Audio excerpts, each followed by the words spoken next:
Olá, sejam bem-vindos ao IBGE Explica.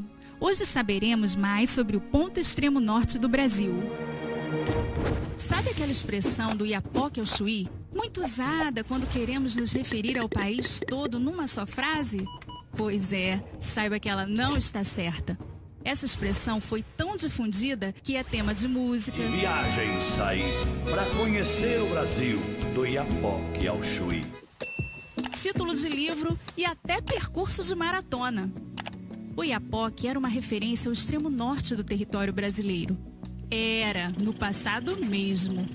Em 1998, utilizando a mais avançada tecnologia da época, que você conhece como GPS, uma comissão oficial confirmou o que já se sabia desde 1933, que o extremo norte do Brasil não fica no Oiapoque, no Amapá. O Brasil vai do Oiapoque ao Chuí. Desde ontem, a bandeira brasileira está fincada num ponto remoto da Amazônia. É o novo marco do extremo norte do país. Então, o que fazer com um marco gigantesco construído no Oiapoque? Deixa como lembrança para a cidade. Mas o que são esses marcos? Esses marcos são uma forma de materializar as áreas limites de um território. No passado, os exploradores definiam os limites territoriais da seguinte maneira: se em uma região existia um rio, de um lado o território pertencia a um e do outro pertencia a outro. Isso funciona bem em regiões onde existem rios, mas nem todas as fronteiras os têm. E a localização precisa é um trabalho difícil, principalmente em uma época em que recursos tecnológicos de localização eram escassos ou imprecisos. Entendeu agora por que os marcos são necessários?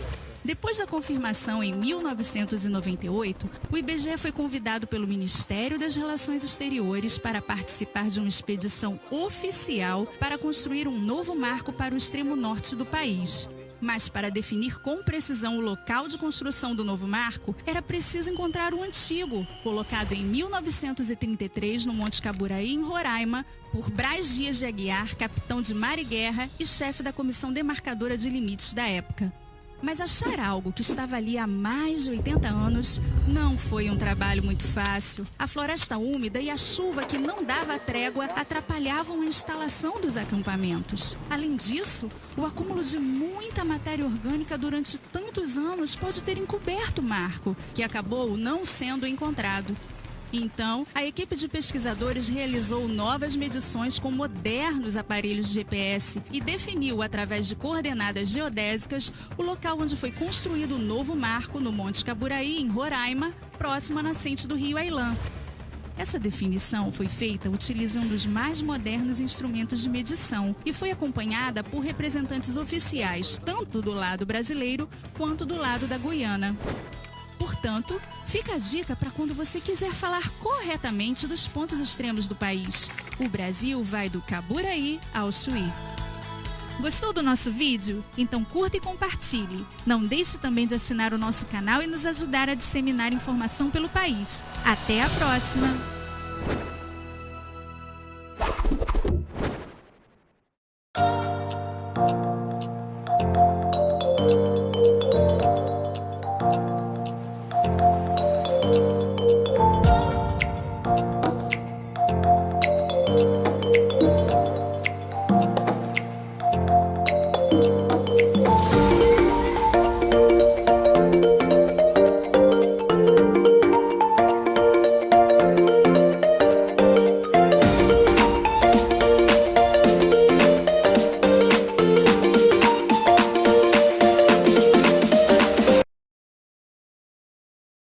A partir do século XI, a sociedade europeia começou a passar por profundas transformações com o aumento da produção agrícola e o crescimento das cidades e das atividades urbanas.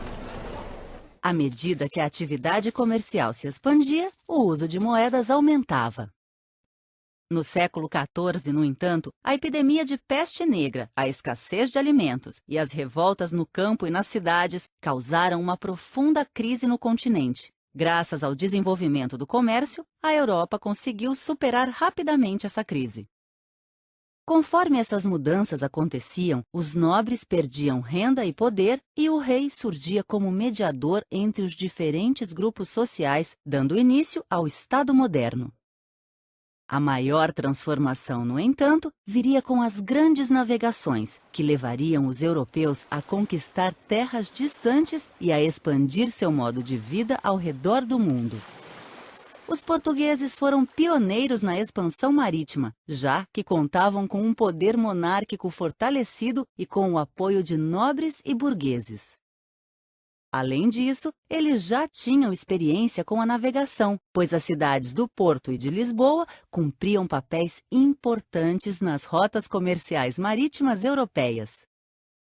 O primeiro passo da expansão portuguesa foi a conquista de Ceuta, importante entreposto comercial muçulmano. Com isso, Portugal pretendia controlar o comércio de especiarias e ouro na África, além de expandir a fé cristã e fortalecer o seu reino. Mas os conflitos com os mouros afastaram muitos mercadores e obrigaram os lusos a procurar riquezas em outras regiões do continente. Era o início das expedições em torno da África.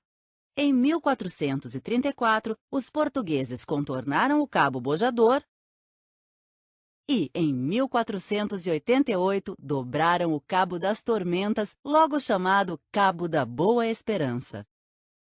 A Espanha foi o segundo reino europeu a se lançar ao Oceano Atlântico. A primeira viagem ocorreu sob o comando do genovês Cristóvão Colombo, que pretendia chegar às Índias no Oriente, navegando pelo Ocidente. Mas ele acabou chegando à América, continente até então desconhecido pelos europeus. Navegando por áreas pouco conhecidas ao longo de suas viagens, portugueses e espanhóis tiveram de adaptar e desenvolver conhecimentos para desvendar os mistérios dos oceanos.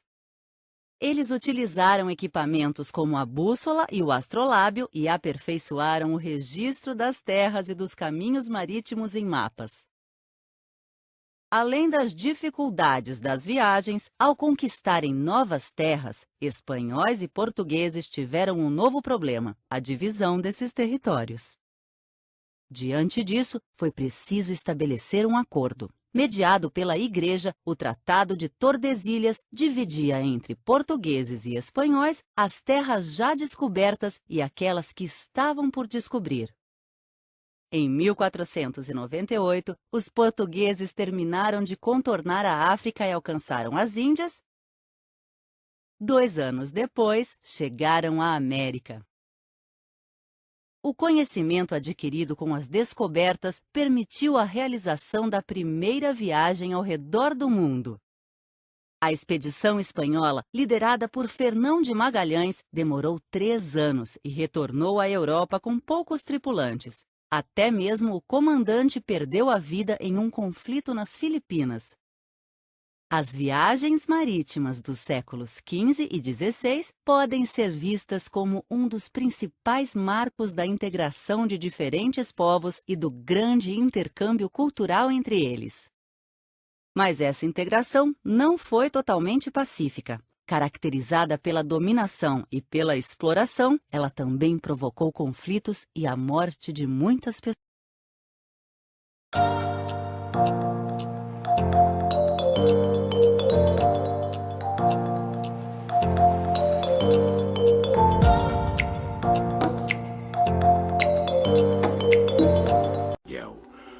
Essas missões foram o refúgio dos índios contra as violências dos colonos. E geraram muito ressentimento por isso. As nobres almas desses índios se inclinam para a música. Na verdade, muitos violinos tocados das próprias academias de Roma foram feitos por suas mãos ágeis e bem dotadas. Foi destas missões que os padres jesuítas levaram a palavra de Deus a um platô ainda não descoberto, onde os índios ainda viviam em estado natural e receberam em troca um martírio.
Com uma orquestra, os jesuítas teriam dominado o continente inteiro.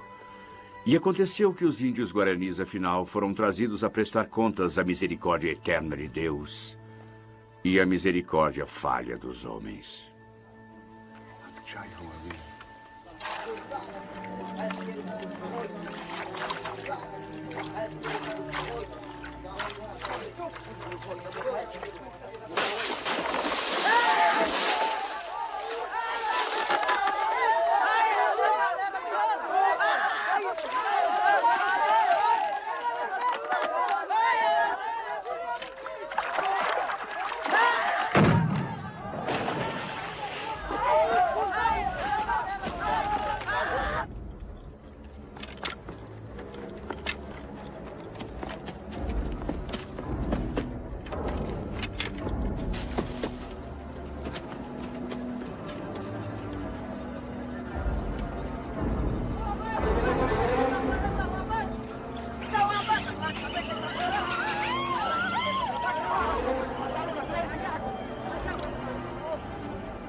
Quem está aí?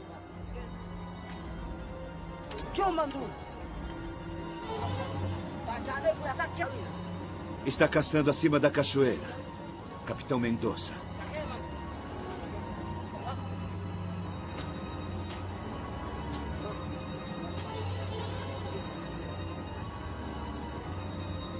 Estamos construindo uma missão.